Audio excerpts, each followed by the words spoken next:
नमस्कार, मी सुमित शंकर सावंत आणि तुम्ही पाहताय TV9 मराठी। या बातमीपत्रात बऱ्याच महत्त्वाच्या बातम्या आपण बघणार आहोत। सुरुवातीला एक अत्यंत महत्त्वाची बातमी आहे। सांगलीतील काँग्रेस कार्यालयाबाहेर आता कार्यकर्ते आक्रमक झालेले आहेत। सांगलीची जागा ठाकरे गटाकडे गेल्यानं कार्यकर्ते आक्रमक झालेत।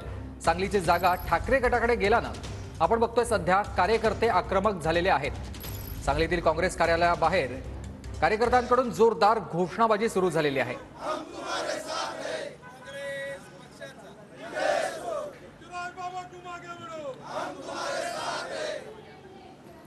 तर आपण ही दृश्य बघतोय, सांगलीमधून आहेत। सांगलीमध्ये थेट काँग्रेसच्या कार्यालयाबाहेर आंदोलन सुरू आहे, घोषणाबाजी केली जाते।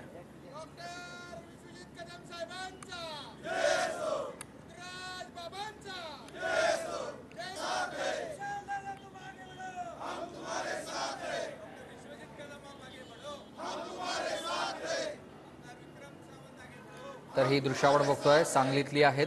काँग्रेसच्या जनसंपर्क कार्यालयाबाहेर सध्या कार्यकर्त्यांकडून घोषणाबाजी केली जाते। शंकर देवकुळे माझे सहकारी आपल्यासोबत थेट या ठिकाणाहून जोडले गेलेत। शंकर, आपण बघतोय कार्यकर्ते आक्रमक झालेले आहेत ठाकरे गटाला जागा सुटल्यानं।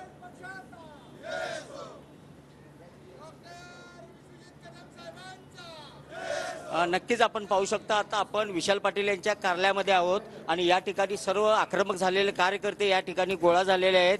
आपण पाहू शकता कार्यकर्त्यामध्ये एक प्रचंड अशी नाराजी आहे आणि आमच्यावर अन्याय झालाय, आमचं काय चुकलं, अशा पोस्ट व्हायरल झालेल्या आहेत। आपण पाहू शकता काँग्रेसचे शहर जिल्हाध्यक्ष पृथ्वीराज पाटील आपल्या सोबत आहेत। काय भावना आहेत, लोक कार्यकर्ते नाराज झालेले आहेत? कार्यकर्त्यांच्या भावना ह्या तीव्र आहेत। आम्हा सर्वांनाच हा निर्णय म्हणजे एक धक्कादायक निर्णय हा आम्हाला झालेला आहे अशी आमची भावना आहे आणि कुणालाही अपेक्षित नव्हतं। म्हणजे आम्ही काय, सामान्य जी जनता आहे, काँग्रेसचे जे मतदार असतील, ह्या एकूण सर्वांनाच हा निर्णय असा अनपेक्षित होता आणि त्यामुळं ही जिंकणारी काँग्रेसची जागा ही जागा 48 पैकी जर का म्हणला तर एक पहिल्या नंबरची जागा होती की इथं काँग्रेसचा उमेदवार निवडून येणार होता। तसं वातावरण होतं, आजही तसं वातावरण आहे आणि त्यामुळं काँग्रेस कार्यकर्त्यांच्या भावना तीव्र आहेत आणि ही आम्ही असं समजत नाही की हा निर्णय म्हणजे पूर्णविराम आहे, हा निर्णय म्हणजे स्वल्पविराम आहे। आम्ही निश्चितपणानं अजूनही शेवटच्या क्षणापर्यंत भांडत राहू।